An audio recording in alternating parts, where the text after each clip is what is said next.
ক্রয়মূল্যের ও বিক্রয় মূল্যের অনুপাত 5:10 হলে লাভের শতকরা হার কত?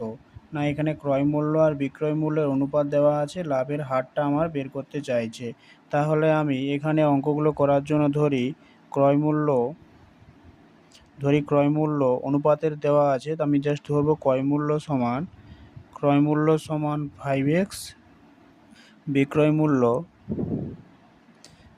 মূল্য কি দেওয়া আছে? না বিক্রয় মূল্য দেওয়া নেই, বিক্রয় মূল্য 10x লিখলাম।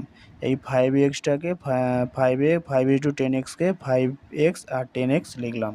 এবার এখানে থেকে আমি লাভ বের করব। না লাভ সমান আমরা কি জানি না, লাভ সমান সবসময় হয় বিক্রয় মূল্য থেকে ক্রয় মূল্যকে বিয়োগ করতে হয়। বিক্রয় মূল্য থেকে ক্রয় মূল্য বিয়োগ করলে আমার এখানে আসবে 10x থেকে 5x বিয়োগ করলে 5x লাভ। এটা আমার লাভ থাকলো। এবার এখানে আমাকে বলে দিচ্ছে যে লাভের শতকরা হার কত? না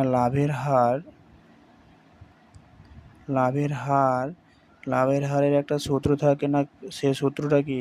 না লাভ সমান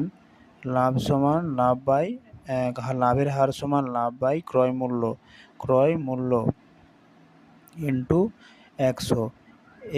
এইখানে এই লাভটা লাগবে বলেই আমি এখানে লাভটা বের করলাম, না হলে আমার লাভ বের করার কোনো প্রয়োজন ছিল না। এই লাভ সমান কত? 5x।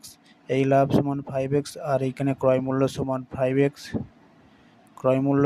5x into 100%। তাহলে এই x এই 5x কাটলে 100%। লাভের হার কত? না 100% লাভ হবে আমার।